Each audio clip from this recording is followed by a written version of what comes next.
कोई degree college नहीं है, देहात के क्षेत्र के लोगों के लिए कोई बढ़िया अस्पताल नहीं है सरकारी।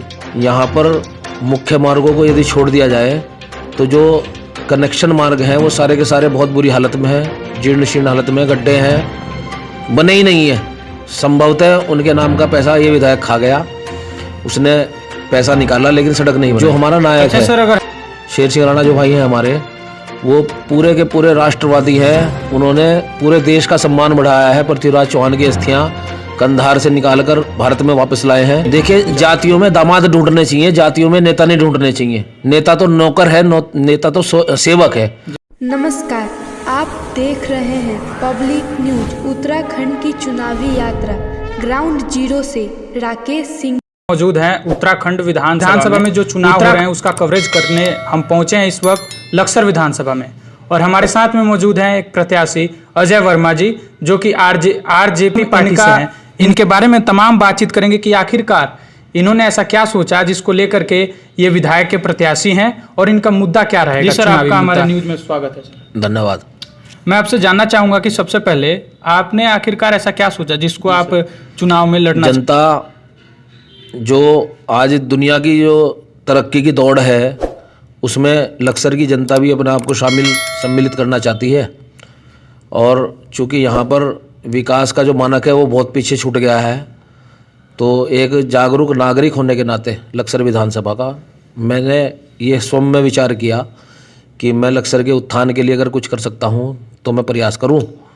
जैसे कि सर, आप व्यापार मंडल के अध्यक्ष भी हैं, तो व्यापारियों की भी कोई ऐसी समस्या हो? व्यापारी के अलावा प्रत्येक नागरिक की बात कर रहा हूँ, उसमें हमारे किसान, जवान, युवा, मातृशक्ति और बच्चों तक के सर्वांगीण विकास, समग्र विकास की मैं बात अपने मन में सोची। एक साथ में लेकर के चलेंगे। साथ लेके चलेंगे। मैं आपसे जानना चाहूंगा कि आपका चुनावी मुद्दा क्या रहेगा सर। जैसे कि अगर आप विधायक बनते हैं तो कौन कौन से क्षेत्र में लक्सर के सर्वांगीण विकास के लिए पूरा रोड मैप मेरे दिमाग में है। उसमें प्रमुख मुद्दे मैंने अपनी पैम्पलेट पे भी छपवाए हैं जो हम घर घर वितरित कर रहे हैं लोगों को। सबसे बड़ा मुद्दा यहाँ पर। सर, अगर हम आपसे जाने कि पिछले 10 साल में जो यहाँ के स्थानीय विधायक रहे हैं, क्या आपको लगता है कि उस पिछले 10 सालों में ऐसा काम हुआ है? जैसे अगर हम बात करें कि अगर आपके विधानसभा में हम बात करें कि कोई डिग्री कॉलेज हो, हाई स्कूल कॉलेज बने हो उस वर्ष में। इस विधायक ने लक्सर के जनता के हितों से कोई सरोकार नहीं रखा है, अपने हित साधने में कमी नहीं छोड़ी है। उसने प्रत्येक प्रकार से इस लक्सर विधानसभा के हितों का शोषण किया है और जनता उसे इस बार जवाब देने के मूड में है। इस बार जनता जवाब देने के मूड में है। मैं आपसे जानना चाहूँगा कि अभी जनता के समक्ष में आप जा रहे होंगे, जनताओं की समस्याओं को सुन रहे होंगे, तो क्या आपको उस समस्याओं पर जब आप जनता के पास जा रहे हैं तो रुझान क्या आ रहा है सर? देखिए, अगर किसी की इच्छा शक्ति कुछ करने की है तो जनता भी समझती है उस बात को, और इसीलिए हम लोगों की नई पार्टी को जनता इतना सराह रही है, हमारे प्रयासों की सराहना कर रही है, तो मुझे लगता है कि जनता हम पे विश्वास कर रही है। और अगर जनता विश्वास कर रही है, और मैंने अपना जीवन यहाँ पे समाज के लिए संघर्ष करते हुए ही बिताया है, तो आगे भी मेरी योजना ये है कि जनता के हितों के लिए प्रत्येक प्रकार का संघर्ष मैं करूँ, और जनता मुझे आगे बढ़ाएगी तो बिल्कुल निश्चित रूप से हम पूरी इच्छा शक्ति से मैं जनता के हित के लिए संघर्ष भी करूंगा और पूरा काम करूंगा, उत्थान के लिए काम होगा। जैसे कि आपकी पार्टी का नाम है राष्ट्रीय जनलोक पार्टी, जो एक नई पार्टी बन करके उत्तराखंड में पूरी निकल के आ रही है, तो इस पार्टी को जब निकल के आ रही है और इस पार्टी ने जो आपको एक नेता के शीर्ष में देखा है, तो उस पार्टी का आप किस प्रकार से सम्मान रखेंगे सर, अगर आपको लोगों ने मौका दिया? हमारी जो पार्टी है उसकी सोच राष्ट्रवादी है, इसलिए नाम भी हमने राष्ट्रवादी जनलोक पार्टी अपनी पार्टी का नाम रखा। उसके अलावा जो हमारा नायक है शेर सिंह राणा जो भाई हैं हमारे, वो पूरे के पूरे राष्ट्रवादी हैं। उन्होंने पूरे देश का सम्मान बढ़ाया है। पृथ्वीराज चौहान की अस्थियां कंधार से निकालकर भारत में वापस लाए हैं। जो काम बड़ी बड़ी सरकारें नहीं कर पाई थी, वो इस शेर के बच्चे शेर सिंह राणा ने करके दिखाया है। जैसे कि आप कह रहे हैं शेर सिंह राणा के बारे में, तो मैं आपसे जानना चाहूँगा कि कहीं इसमें बाद में चल करके आप हिंदू मुस्लिम को लेकर के तो ऐसा नहीं आएंगे? सबका एक सब हिंदू और सब मुसलमान मेरे भाई हैं। हम इस समाज में रहते हैं जहाँ हम सबको साथ मिलकर रहना होता है। ये हिंदू मुस्लिम का जो विवाद है, ये पूरी की पूरी कल्पना भारतीय जनता पार्टी की हो सकती है, क्योंकि सर मैंने ये इसलिए कहा, जनता पार्टी की नहीं है।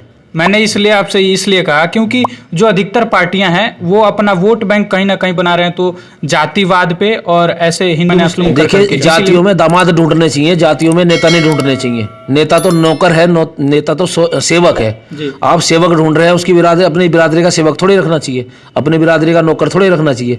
बिरादरी से ऊपर हटकर सामाजिक सोच को अच्छी रखकर, लक्सर के हितों को, लक्सर के उत्थान को सर्वोच्चता पर रखकर जब लोग अपने क्षेत्र का यहाँ पर प्रतिनिधि चुनेंगे तो क्षेत्र का विकास भी होगा और जनता के जो मानक हैं कार्य के वो मापदंड पर सही और खरे भी उतरेंगे।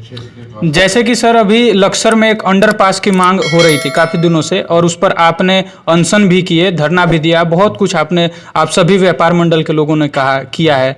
तो उस व्यापार जो बाईपास बनना है, क्या उस पर क्या कुछ रहा है अभी तक? देखिए, जो अंडरपास की बात है वो न केवल व्यापारियों की बल्कि पूरे क्षेत्र की जनता की आवश्यकता थी, लेकिन जनप्रतिनिधि अंधा गुगा बहरा बन के बैठा रहा।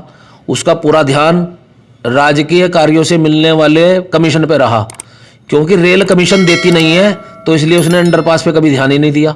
और हमने जनता का मुद्दा इसे सर्वोच्च माना, हम इसके लिए धरने पे भी बैठे, एक बार 1 दिन के लिए बैठे, एक बार 1 दिन के लिए बैठे और फिर 8 दिन के लिए बैठे हम। तो हमने तो जनता के लिए संघर्ष करना सीखा है, हमारा तो टारगेट ही जनता की सेवा करना है, तो हम कर रहे हैं।